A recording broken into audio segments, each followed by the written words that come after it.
Welcome to The State of Us. Beyond mainstream cable news and party lines, with a millennial and a boomer, The State of Us pushes past the noise and uncovers all the issues that matter. Here's your host, Justin T. Weller. California is banning the sale of new gas cars by 2035. We're on the cusp of a technological revolution in baby making, and what it means to be a family could be next. The Justice Department proposes limits to tech's legal shield. Those are the headlines that we're going to talk about today. Yes, three very different things for three segments of today's show.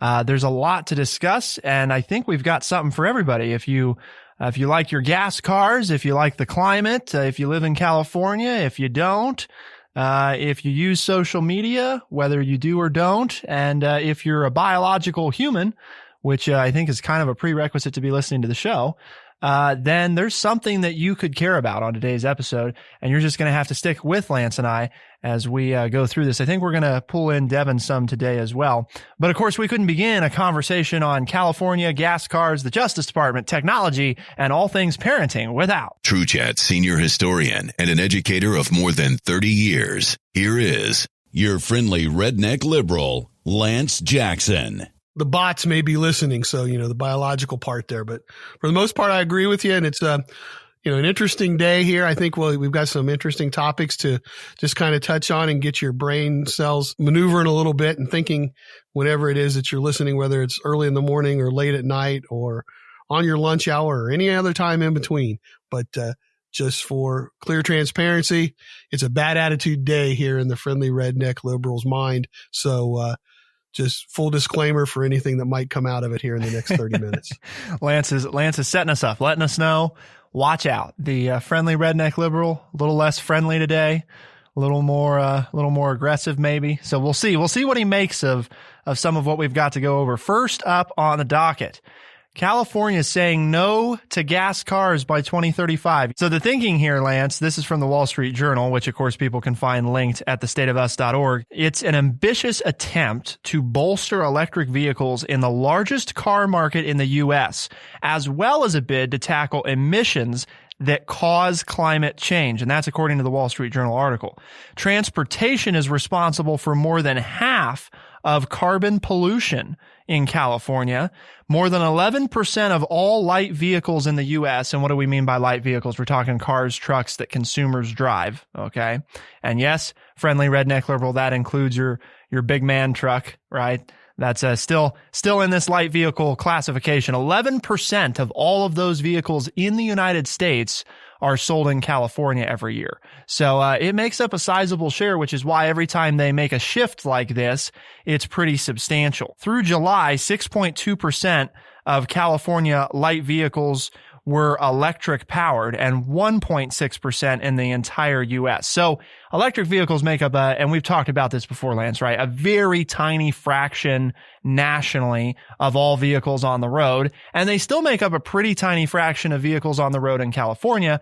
But California saying by 2035, you can keep the gas vehicle you got, but you're not going to be able to buy a gas vehicle in this state if it's for your light vehicle use. Okay, I have two quick things come to mind. First, we've been through something small on a smaller scale, but similar to this when it comes to internal combustion engines. Those of us that are a little bit older, we remember when you went to the gas station and you bought leaded gasoline and you had regular and high octane premium.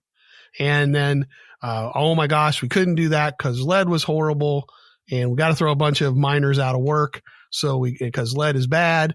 And so we get rid of lead and we have unleaded gasoline. And so then you had cars that, could run on leaded fuel. And so you had to slowly but surely they disappeared off the road because now you can only buy unleaded gasoline at most of your major stations, any station, as far as I know. If I'm wrong, let me know if you still got that leaded gasoline engine and where you get your fuel for that.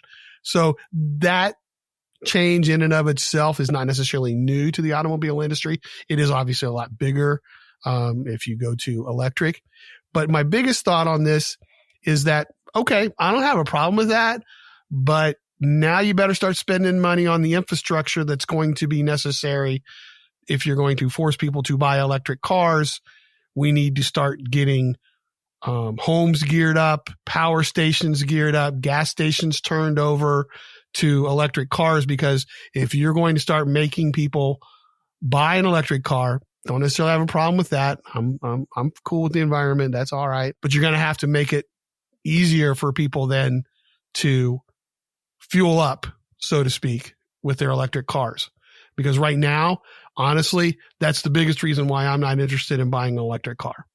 I don't care. I'll buy an electric car. But right now, it'd be a pain in the butt to try to drive anywhere and go anywhere.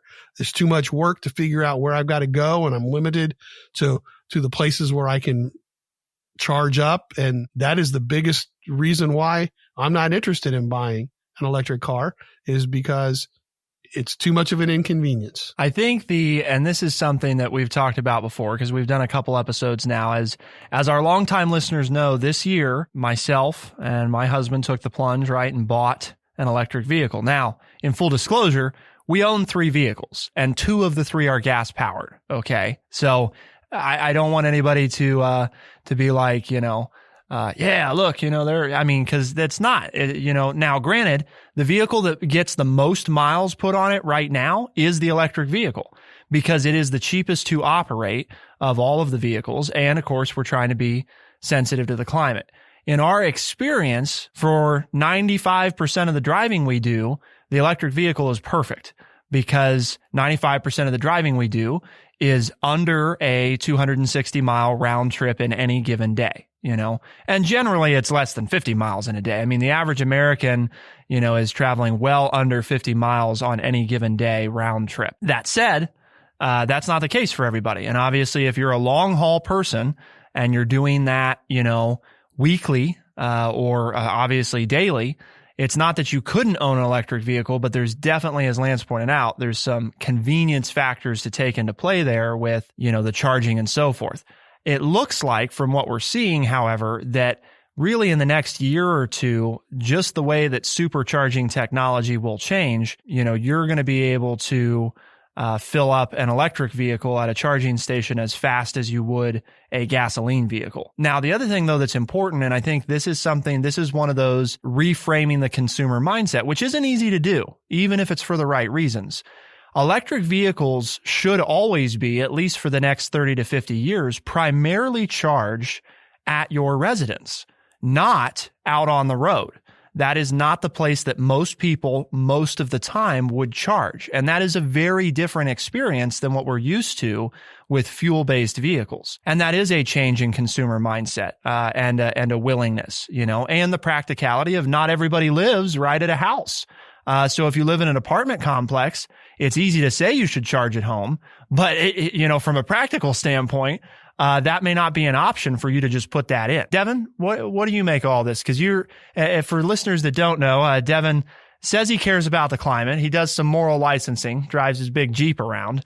Probably one of those, right up there next to Lance's big boy truck, right? There's got some definite moral licensing going on, but definitely a proponent, right, of clean energy and the climate. So what do you think about California doing this? I think it is actually really good of them to do. I have a lot of feelings of wanting to protect the environment, even though I used moral licensing to, buy a Jeep. But as I have discussed solely with you, I have really put a lot of thought into my moral licensing, and I kind of regret buying something that uses so much gasoline, and I'm wanting something more like an electric car or maybe even a hybrid. Had you told Lance about this yet? I don't think he knows that we made him feel so guilty, Lance, with the moral licensing episode, that he is actually actively shopping for a different vehicle.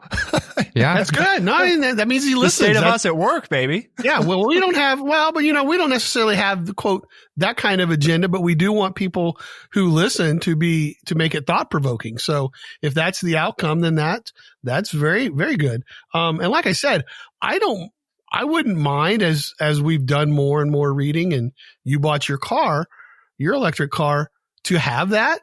But I have some real problems with the way I drive. And again, my age group, maybe you get rid of us by 2035. I'm, who knows if I'm around and people in my age group will even be around by then, or if you will all have passed laws stopping us from being able to drive on the road by then. But I averaged 20 to 25,000 miles a year driving. And as you pointed out very strongly and very well, most of America is urban and do not live in a single residence home. So how in the world, if you live in an apartment building that has 40 to 200 units in it, do you charge your car at home? Now, I will say the counter to that, before everybody starts filling out my text box, is that most of those people don't own cars anyway. They use public transportation. And if they want to leave the city, they rent a car or they Uber or they do those kinds of things, get a taxi, because public transportation and private transportation, you have so many more options in the city. So there's the counter to that is there are many, many, many city people who do not own a car because it's not necessary for them until they want to leave the city. Well, and my experience has been, at least in like Columbus, Ohio, Lance, one of our nearby major metros in the state of Ohio. I'm talking about a real city, not Columbus. Oh, sorry, wow. Sorry to all of our listeners in Columbus. We have listeners in Columbus. I know. Man. But I lived in Columbus. I spent my Columbus from 7th grade city. through college in Columbus. What is this? But it's not a major metropolitan area. They like to think of themselves as one, but they're not. Right. Anyway, not compared to the real major metropolitan areas, Houston, Dallas, Fort Worth, LA, Chicago, New York, Philadelphia. Okay. All right. Anyway, the point of this, bringing up Columbus, was to say that as I'm seeing those new urban-based developments going in, you are seeing a lot more consideration from contractors when they're putting these facilities in and putting in electric charging infrastructure. Now, a lot of times this infrastructure is not being used because you don't have enough people yet doing it. But GM has said multiple times, one of their product chiefs, that the key is we have to build the infrastructure, which is what we're doing right now, as a nation. And there's more infrastructure than there are people using it. But that has to be the way it goes, because people won't start buying until they feel safe about the infrastructure. We got to move on, but a spokesman from Ford Motor Company said, quote, "We agree with Governor Newsom that it's time to take urgent action to address climate change. Progress requires public-private partnerships, smart infrastructure, and key resources that encourage consumers to invest in electrified products." That's, again, from Ford Motor Company. Coming up, we're going to talk about how we're on the cusp of a technological revolution in baby making. Yes, a technological revolution in baby making. To find out what we mean, keep it here on The State of Us, and we'll be right back.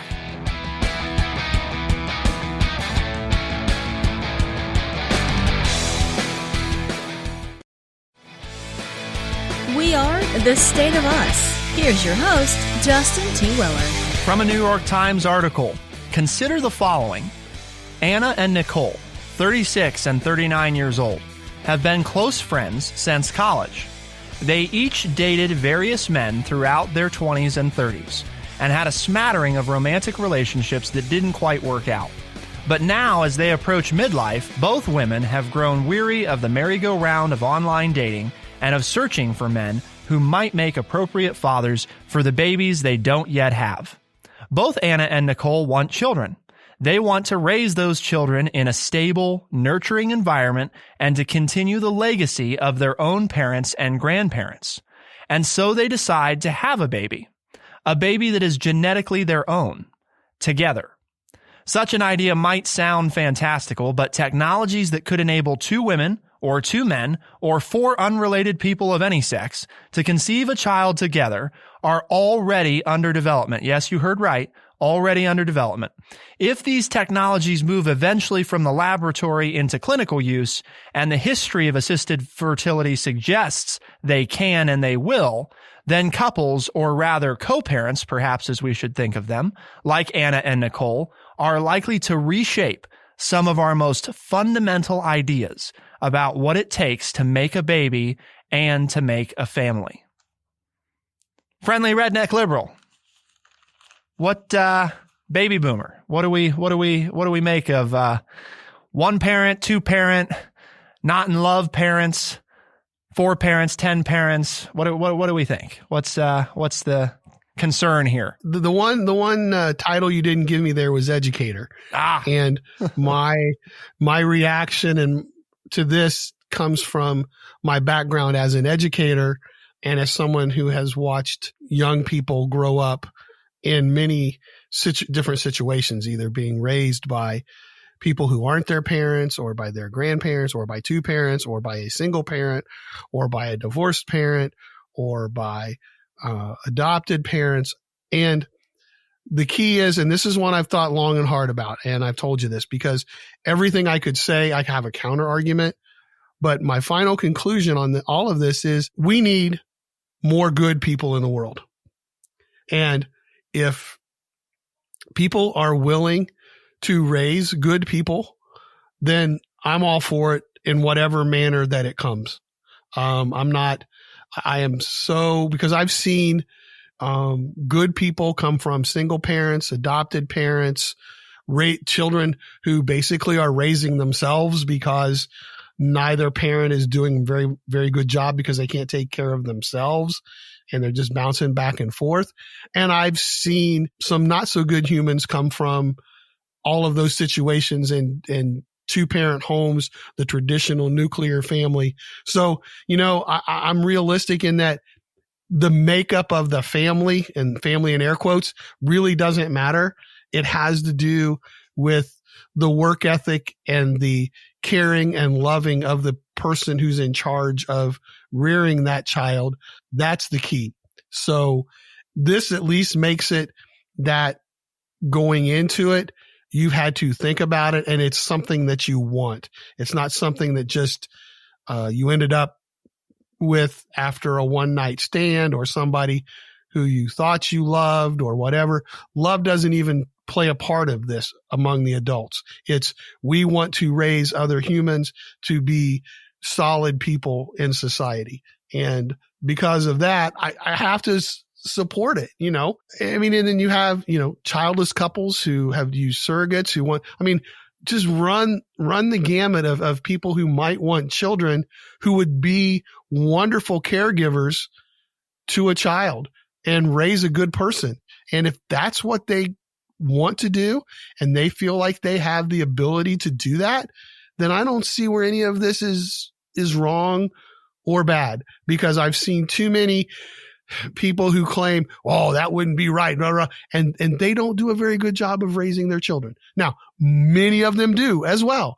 But that's my point, is that there's not one single way to bring up a child to turn them into a good human being. It's done by a lot of different people in a lot of different ways, and there's a lot of failures in a lot of different ways. So to say, well, this is the one way to do it because this is what we're going to get, I just haven't seen that. You know that I'm not big, Lance, on the whole argument just because we've done something before, therefore we should continue doing something in the future. I think that in and of itself, right, is a problem from a logic standpoint.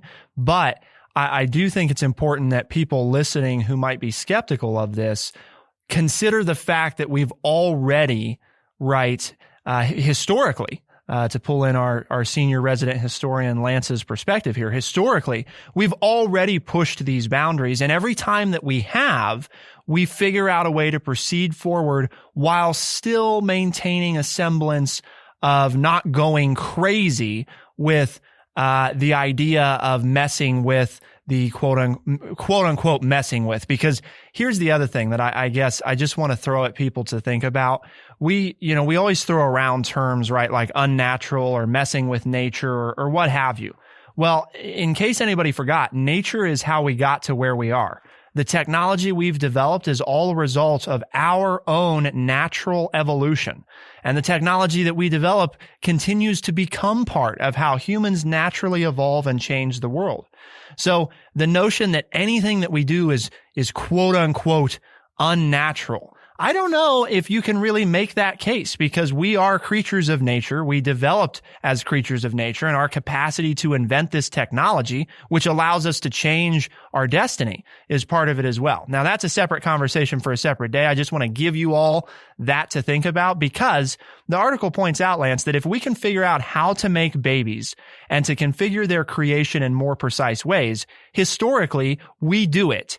We did it with in vitro fertilization despite howls of bioethical criticism. We've pressed on even when things got messy, like when we've discovered that sperm donors have fathered hundreds of children, for instance. And we're likely to do the same thing again with what this technique is known as, which is IVG. So IVF, in vitro fertilization, IVG. I'm not sure about the pronunciation here, Lance. It's in vitro gametogenesis. I'm not sure if that's actually how you're supposed to say it, but the idea here, not to get into the science side of it, is that essentially everybody has DNA, and that's what's necessary for reproduction. We can use the DNA, whether from a male or female, to create sperm and egg, and therefore follow the process of in vitro fertilization and create a baby. As long as you have, two sets, at least two sets, you could have more than two sets, but at least two sets of genetic material, you can create a new human. The key there, and you might say, well, why not just one set? What if you're a single parent? Well, we know, right, that if we're only going with one set of genetic material, we are talking about more of cloning than we are of necessarily a new person. So just to be clear, that's why when we say two or more sets of genetic material, because generally speaking, that's what's necessary to bring a new unique life form into existence, is a new combination of genetic material. So I think the implications are huge. And that's part of the point of the article. It's a lot to try to talk about, but especially with the 2015 decision, Lance, on same-sex marriage, I'm sure that a lot of people, when they think about this, right, they go to the obviously this would benefit probably same-sex couples, and that for the first time ever, you would have people of the same sex, again, like you pointed out, Lance, whether or not love is in the picture, romantically or not, have the ability to procreate, which definitely changes how we think about what marriage is, right? And the purpose of it. You also said love, and I just wanted to mention this before, Lance, too. I think we have to think about what we mean when we say that, because often we say it and everybody goes to the romantic version, right? But you have daughters, and to my knowledge right now, they're romantically single, but they probably have friends in their life that they love, that they trust, right? That's true. And if they have a commitment with those individuals to raise a family, is that any less good for a child than two people who are quote unquote romantically in love? It might even be better, right? If you take out the messiness of romance. Right. And that's what I was saying earlier in my, when I first started talking about this, is that I've seen it happen in good and bad in all different kinds of relationships. So to put a cap on it and say it has to, happen a certain way for it to turn out well, I think is asinine, because it doesn't work that way. That's not reality. And we were talking earlier, very simply, what I said was, and you kind of touched on it earlier, is that, I can see a lot of people standing up saying, oh my gosh, we can't do this. This would be horrible. This would be a downfall or something. You can say all that and stomp your feet and do all you want. As you pointed out, this in vitro stuff has all happened. So the bottom line is this is going to happen at some point, and society is going to have to deal with it, just like we deal with change in every other situation. So I think people need to not spend time trying to, quote, stop it, because the genie's already out of the bottle. It's going to take place. And then when I say you're going to have to deal with it, I don't mean necessarily to legislate it, even though there will be some legislation, I'm sure, that comes down this, and will be needed. But, just wrap your arms around it. And again, I'm going to reiterate my bottom line. If we have good people who want to raise and bring up to add more good people to our world, then that's a plus in my book. Devon, we got just a little bit of time left. You got anything that Lance and I haven't brought up? Anything you think that's worth reiterating? I really don't have much more to bring up other than what you guys mentioned. I think it's a very great thing, especially for same-sex couples that are wanting children that are biologically theirs. but also touching the topic of having multiple parents. I mean, I also think that taking love out of the equation could really benefit children in the sense of like, if two people are really committed to like each other in the sense of like friendship and like have that love and like they want to raise a child together, I don't personally see a problem with that. I think it's just our norms of today where we are supposed to think that we're supposed to raise children with just a man and a woman. And that's it. My perspective, I guess, has always been different on this because I grew up with an adopted brother. I have an adopted brother. And for me, when I was little, what I remember is wanting a brother. And when I got a brother, it had nothing to do with biologically, whether or not he had any connection to me in that sense. It had everything to do with the fact that I now had a brother and a new member of the family. And so I think it echoes what Devon and Lance are saying, hopefully, in that, I understand the biological imperative that a lot of people feel and want that connection. But I think we're also going to see that we may redefine and think about more about what it means to be a family and what it means to be parents than just our biological connection to those offspring. Well, and I just want to point out too, you know what, if you are one of those people for whatever reason, because you think there are already too many people in the world, or you don't want to bring another life into this world because it's so messed up, more power to you too. I don't want anybody out there who's listening just to feel pressure from this segment that, to be a complete and total full human, you have to produce offspring and raise people. Because I know a lot of single people that spent their entire lives helping other people and doing good things here. So in no way, shape, or form am I ever going to say, or am I promoting that to be a full person, you need to have offspring of your own. Because if you choose that lifestyle, you're perfectly fine to do that. I support you totally.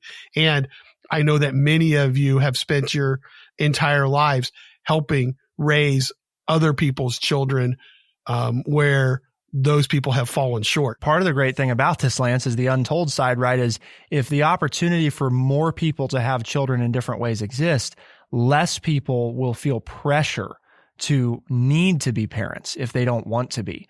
And I think that's the, the equal and opposite reaction, right? If we open the door for more people to be parents, we are going to make it easier for other people to feel like they don't have to be parents.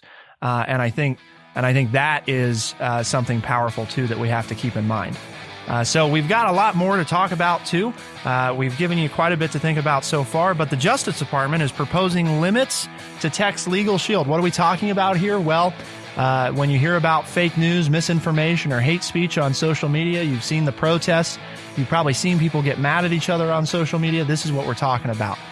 To learn more, find out, keep it here on The State of Us, and we'll be right back.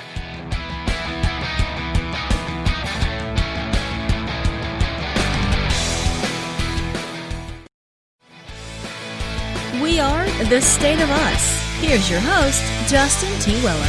The Justice Department on Wednesday proposed to Congress ways to curb long-standing legal protections for internet companies such as Facebook, Alphabet, Google, and Twitter. So what are we talking about here? Well, the Justice Department is seeking to clarify that the internet companies would have immunity when they take down material that promotes violent extremism or self-harm. So what does that mean? Well, right now, under Section 230 of the Communications Decency Act of 1996, which is a mouthful, basically what it says is Congress at the time wanted to make sure that the tech community had the opportunity to grow and not be hampered by liability. So they put in place this provision that basically prevents, say, a site like Facebook from being held directly liable for content its users create on its site. In theory, it sounds like probably a good thing because, right, Facebook has 2.whatever billion users. How could it possibly be held responsible for whatever all of them say? Well, the flip side of that is while it is a powerful tool of free speech, The algorithms of these companies, right, are designed to keep your attention. And that means that two people who follow the same pages and have the same sets of friends won't see the same news feed on both of their profiles. You will be served different information based on everything that these companies know about you. And so Congress is looking at, what can we do about this, right? And the Justice Department's saying, oh my gosh, there's a lot of legal ramifications here. This is something new that, when I was growing up, this didn't even exist. So now we have this whole social media piece that as a society, we're trying to come to grips with. This is a new direction that has come upon society. And I'm not one of those old people to say, oh, look what it's done. It's all bad. All change is horrible. I'm not saying that at all. But now it's created a brand new set of problems that we've never had to deal with. I shouldn't say problems. It's dealt with a brand new set of issues that we've never had to deal with before. And I'm sure that we will go through multiple changes until we get to that 2035 or 2050 when you can't buy a car anymore and parents are a totally new way, and you'll have it figured out on what the laws ought to be for social media. And I won't be here anymore, but you guys will get it all figured out. So, but obviously we need to address it. The beauty of it is, though, right, we have a document called the Constitution that allows us to address all of these issues.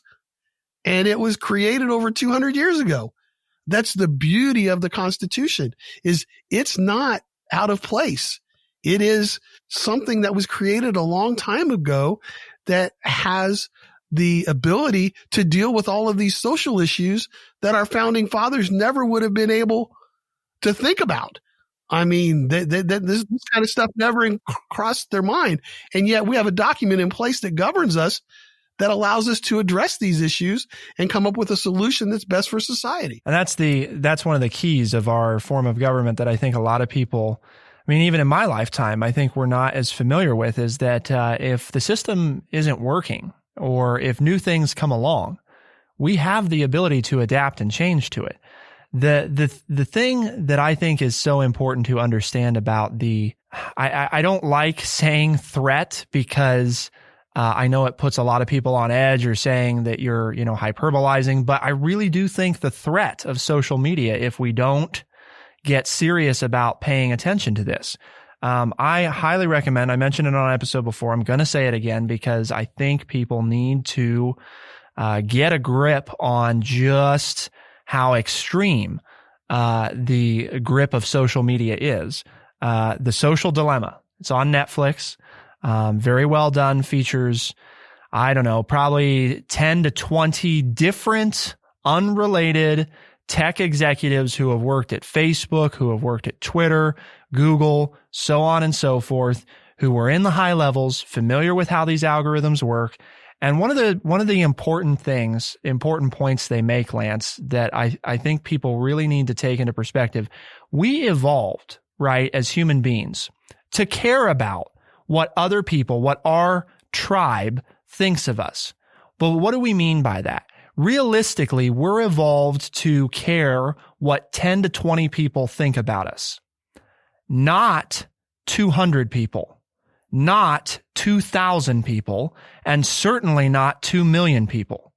What that does to your psyche, we have no idea, because people were never designed, are not intended to process that sort of opinion on them as an individual. And now it's not unusual for someone like any of the three of us on this show, maybe that's not a good example, for any of you at home, right, to have a few hundred friends, quote unquote friends, on social media. That's not unusual by any means. We're not evolved to process the opinions of that many people. Especially when they're all different, and I think that's important to understand. The other point that was made that I think is critical for people to understand, the computing power, the rate at which it has accelerated, Lance, is faster than any technology ever in human history. And when I say faster, I don't mean double, triple, quadruple, or 100 times faster. We are talking about over 1 trillion times development in comparison to any other technology that you want to compare over the same period of time. it is like you are here with your ancient 2 million year old brain, right? Versus your screen.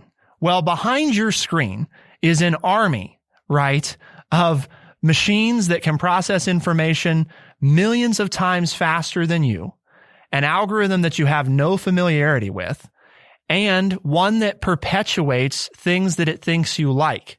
So the biggest problem, and this is what I end with, is your exposure to content. And this is the thing that concerns me.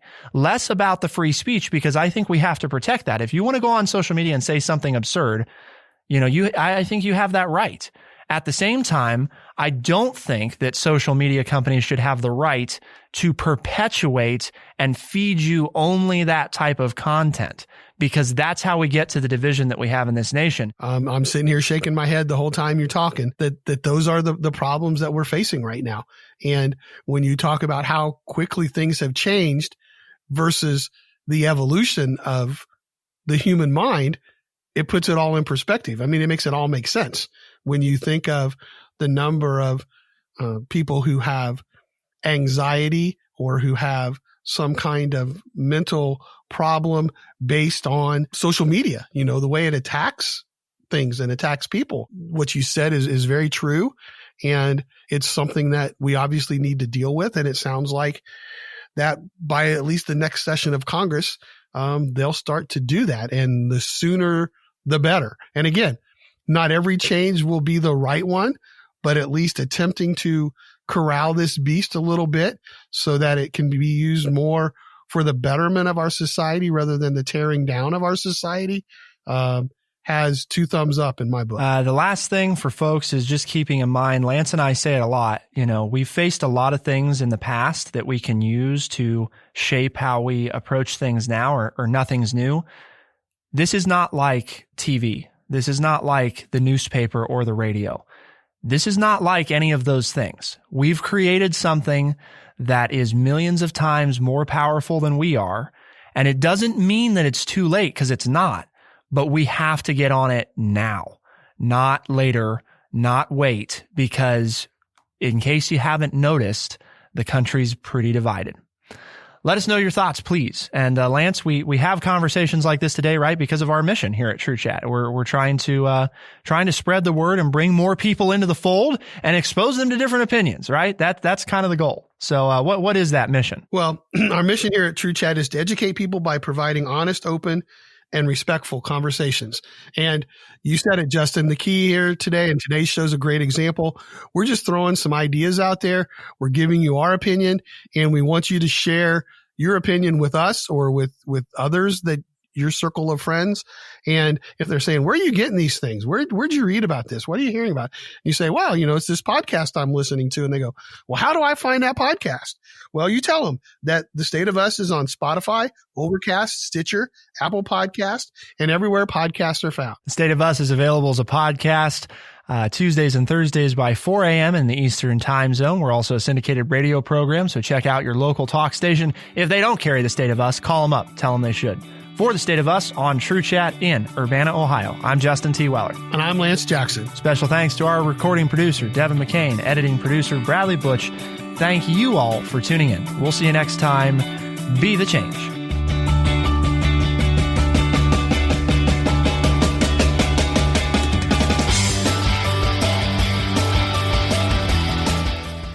Be sure to check out our website, thestateofus.org, for books, articles, and all the ways to tune in. thestateofus.org.